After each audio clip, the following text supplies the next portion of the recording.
Nas voragens do pecado, terceira parte, mas a vida prossegue, capítulo 4, como nos contos de fada.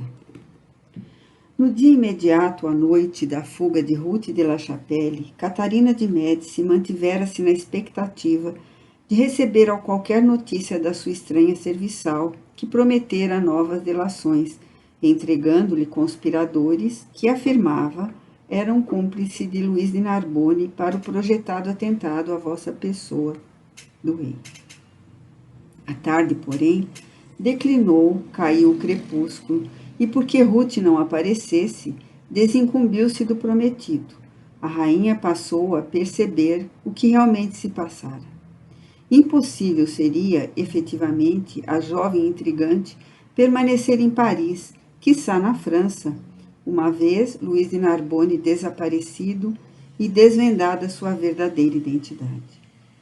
Inspirada, então, numa curiosidade a mais, pois a Catarina interessava com efeito o desaparecimento de Ruth, fosse ele determinado pela morte, pela prisão ou pela fuga, decidiu-se a enviar um mensageiro ao palácio de Narbonne, à procura de sua dama, de cujos serviços afirmava a ordem expedida necessitava naquele dia. Já eram decorridas, no entanto, 24 horas da captura de Luís e da fuga da jovem Renana, e os acontecimentos ainda eram ignorados, até mesmo por Monsenhor de B, o qual, engodado pela rainha, na véspera, recebera ordens de aguardar, no seu castelo religioso, as resoluções da mesma a respeito do caso do seu pupilo e da aventureira do Reno, não suspeitando ele sequer da acerba realidade, ao ser informado de que o capitão da fé não ocorrera a solicitação da rainha naquela noite, deixando-se de se apresentar no Louvre acompanhado da esposa. O mensageiro regressara da residência do jovem oficial do rei, asseverando que o senhor e a senhora de Narbonne se haviam ausentado do palácio em trajes de penitentes desde a véspera, e que certamente estariam voluntariamente detidos em algum convento dos arrebaldes, entregues a piedosos cilícios e devoções. Catarina, então, não conservou mais dúvidas quanto ao que se passara.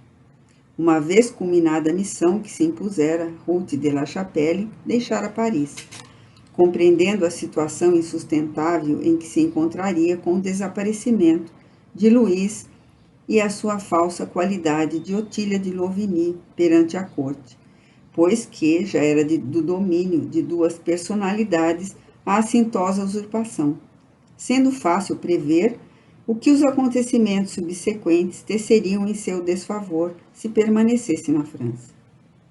Todavia, não foi sem rancoroso despeito que a mãe de Carlos IX se reconheceu ludibriada, explorada por tão ingênua e insignificante criatura, que soubera aproveitar-se das ambições políticas e das paixões dela própria, Catarina, para servir os seus interesses pessoais, e em seguida furtar-se a quaisquer consequências danosas. Decididamente, a criatura é diabólica, monologava a rainha enraivecida. Ela vê fantasmas, fala-lhes, somente um ser protegido pelo inferno ludibriar-me-ia assim. Deixemo-la ir. Entregando-me de Narbonne tão discreta e sutilmente, prestou-me grande serviço. Será inofensiva, porque o huguenote e usurpadora de nomes guardará, pois, o segredo. Se voltar a Paris, porém, estará perdida, porque vingarei a afronta. Fez vir a sua escrivã particular e ditou a seguinte carta para Monsenhor de B. Os acontecimentos se complicam, Monsenhor, a respeito dos sucessos que envolvem o nosso querido conde. Ambos, ele e sua esposa, estão desaparecidos. Que terá sido feito deles? Fugiram para o estrangeiro, temendo que deveria para a execrada condessa, quanto ao desmascaramento inevitável que se seguiria? Temeriam prisão para ela, visto que é uma huguenote?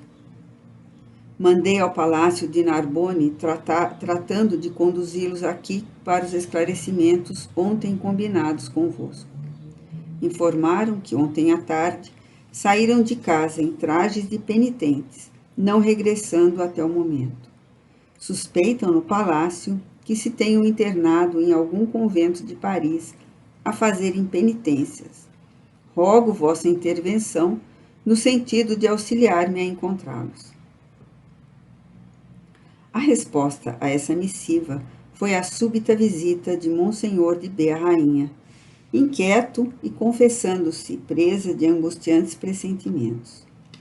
Passara, não obstante, primeiramente, pela residência do pupilo, a fim de colher informações. Rupert e os demais servidores nada mais acrescentaram ao que já a rainha descrevera, pois ignoravam todos o paradeiro dos amos, somente se informando pela guarda da noite anterior de que os mesmos haviam saído ao anoitecer da véspera. Todavia, Monsenhor conhecia Catarina muito de perto. Não ignorava que a dissimulada mulher, desde muito, deitava olhos maus em seu pupilo, pronta a estender-lhe as garras na primeira oportunidade. E suspeitava, ou o seu afetuoso coração lhe segredava a razão, que Luís caíra antes numa cilada sutil e discreta, das muitas que a soberana sabia preparar para quantos a preocupasse, e que tivera por cúmplice aquela de La Chapelle, que o desejava efetivamente perder. Não obstante, calava-se diante da infiel majestade, com ela concertando amigavelmente meios para descobrirem, pelos conventos, abadias e ermidas, os dois desaparecidos. Procurou-os com efeito, visto sua alta posição entre o clero, facultar-lhe excelentes possibilidades. Nenhuma só congregação religiosa de Paris e das imediações, presbitérios, casas paroquiais, igrejas, etc., deixou de ser batida, visitada, esmiuçada, à procura de Luís e sua esposa. Tudo em vão. Monsenhor fizera mais. Expedira súplicas aos bispos das dioceses provinciais, no sentido de informarem se o conde Luís de Narbonne, envergonhado e desgostoso ante o malogro do seu ridículo casamento, se ocultara em algum convento pobre e afastado, ou numa ermida, onde ninguém o iria descobrir, assim se furtando a vergonha que sobre seu nome seu coração se abatera. Mas improfícuos também se apresentaram tais esforços. O capitão da fé não era encontrado em parte alguma da França. Por outro lado, amigos e admiradores de Luís, seus subalternos que o amavam, pois o infeliz fidalgo se mostrava bondoso no trato para com seus humildes servidores, puseram-se a campo, atingindo até mesmo os países mais próximos, como a Espanha, a Itália, os Flandres e a Holanda, nos quais a igreja imperava, sem que nenhuma nova surgisse, remediando-lhe a ansiedade. Lembrar alguém que possivelmente o casal de esposos, desesperado com a situação criada pela usurpação do nome de Louvenie, feita pela jovem Renana, se tivesse talvez suicidado, mesmo porque o caso sentimental que viviam seria irremediável. Todavia, o suicídio de personagens desse vulto deixa vestígios. E o certo era que não existiam vestígios do infeliz conde, que parecia haver sido tragado pela própria terra. O noticiário a seu respeito findava na igreja de Saint-Germain, com a exposição do capelão que o confessara na última noite e os depoimentos do noviço que lhe havia participado, depois da confissão, que a condessa deixara a igreja sem visitar o confessionário. No Louvre não fora visto naquele dia, e as carruagens que serviam o trânsito naquela noite, à porta da igreja, não se lembravam de haver conduzido algum fidalgo. O próprio rei, assim como o senhor de Guizet, pessoas da amizade pessoal de Luís, tomaram providências interessando-se por sua descoberta, sem que tantos esforços reunidos lograsse quaisquer êxitos.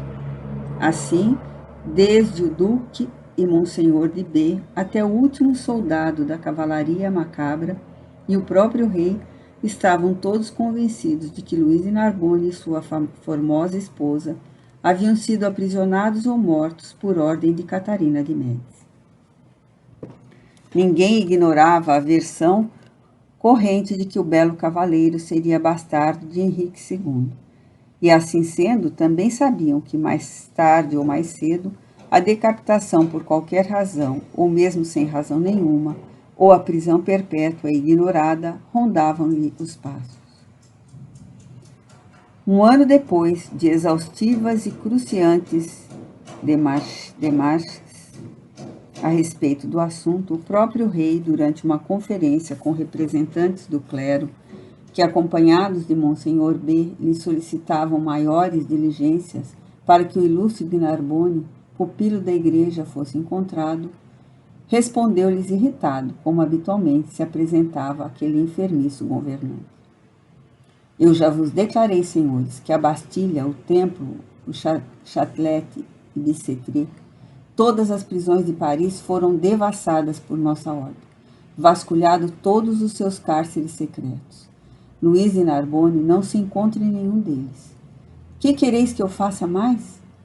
Quanto a isso acontece a algum nobre na França, é porque a rainha-mãe não o trazia nas boas graças. Somente Sua Majestade, a Rainha Catarina, saberá o que foi feito do pobre de Narbonne e da formosa aventureira usurpadora de nomes. Mas duvido que ela vos informe, se tiverdes a coragem de perguntar-lhe. Quanto a mim, sabeis, senhores, que não disponho de coragem para tanto. Fora o golpe mortal para o pobre velho. Desse dia em diante, a verdade terrível que se delineara em suposições um tanto veladas pela esperança, impôs-se ao seu entendimento, com toda a fereza da sua hediondez. Monsenhor de B, já bastante alquebrado pela idade e os achaques, adoeceu, e 2 meses depois entregava a alma ao Criador, inconsolável pela desventura que se abatera sobre o infeliz menino a quem amara como a um próprio filho.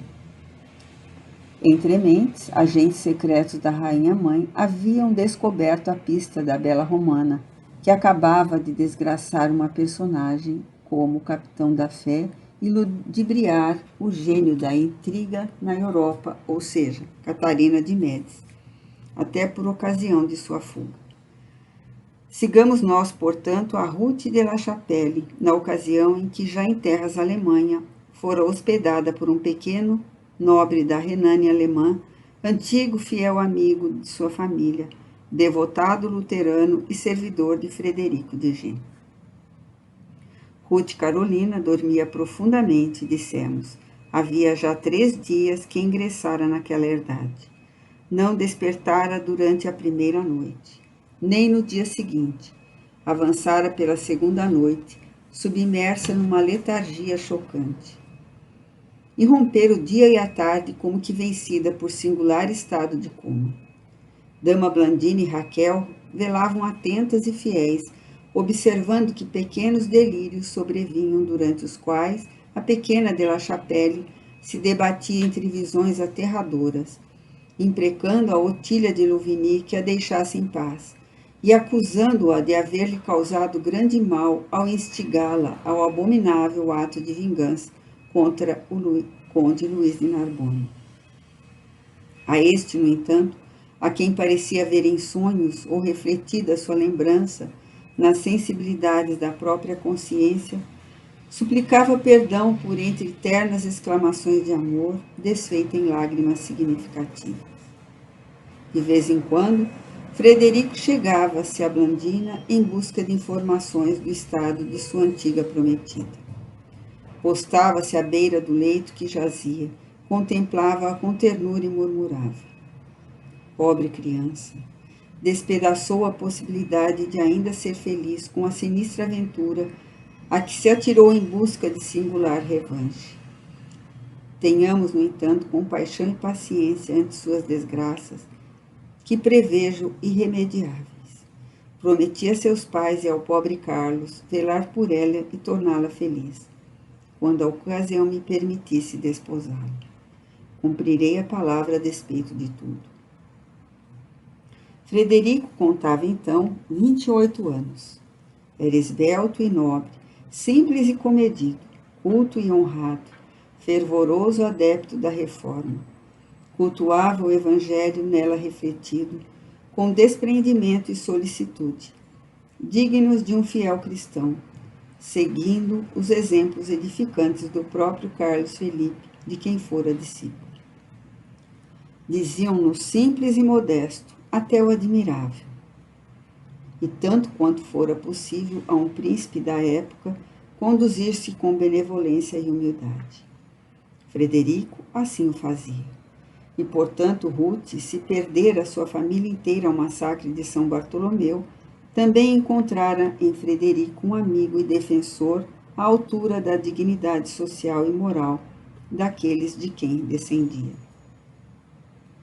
Ele amava, aliás, desde os dias da juventude, quando discípulo de Carlos, com este se instruía em assuntos de nascente teologia reformista e na ciência do Evangelho, passando por isso mesmo longas temporadas no castelo de La Chapelle. Daí datava sua afeição pela menina, quase fraterna, a quem estranho destino aguardava. Ora, na tarde do 6º dia após a fuga, Ruth despertara do longo torpor, combalida e desolada, como se entrasse em convalescença de grave enfermidade.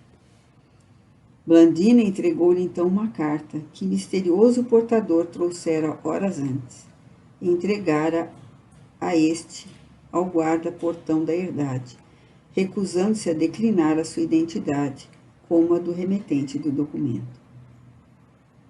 A missiva era feita em papel comum, não trazia brasão nem quaisquer particularidades reveladoras da origem, senão sinetes de lacre vermelho e azul, selando-a hermeticamente. O velho serviçal entregou o documento a seus senhores, enquanto o portador do mesmo desapareceu numa curva da estrada, rumando para os lados do Reno. E Frederico e Blandina, respeitando os direitos da destinatária e supondo algo importante provindo da França, preocupados por se reconhecerem descobertos, entregaram-na a Ruth, sem mais delongas, uma vez esta desperta. A jovem fugitiva abriu-a com indiferença e leu. Conviveria provar-te, louca menina de La Chapelle, que jamais alguém ludibriará a rainha da França. Eu poderia fazer-te retornar ao Louvre e castigar-te como mereces. Todavia, prefiro desprezar-te, porque serias uma preocupação a mais em minha vida e por julgar-te realmente inofensivo. O conde desapareceu para sempre e foste tu que o aniquilaste. Que sobre a tua consciência para sempre pese esse crime, essa traição, que sei ele não mereceu. Era ele dos mais nobres e generosos cavaleiros da França, só comparável aos homens da tua raça, cujo nome não soubeste honrar. Que as dores que ele padecer e as lágrimas que chorar recaiam sobre o teu destino. A minha consciência está em paz. Eu apenas defendi o trono da França, ameaçado por sua existência, como era meu dever. Não regresses à França. Serás punida se o tentares. Ela passou a carta a Frederico, sem uma palavra, e continuou a refeição interrompida. 3 dias depois, na pequena assembleia reformista da aldeia, com assistência de vários fidalgos da redondeza e membros da família de G, que Frederico mandara avisar e convidar, e rodeados de aldeões que entoavam cânticos usuais nas cerimônias luteranas, um representante da reforma unia em matrimônio a formosa de La Chapelle e o príncipe Frederico de G, que sorria feliz e atencioso. E quando chegaram finalmente ao velho solar, onde pretendiam residir, Ruth era, com efeito, a princesa dos cabelos de ouro, que apaixonara o desgraçado Luís de Narbonne, desaparecido para sempre nas trevas de um subterrâneo desconhecido do Louvre.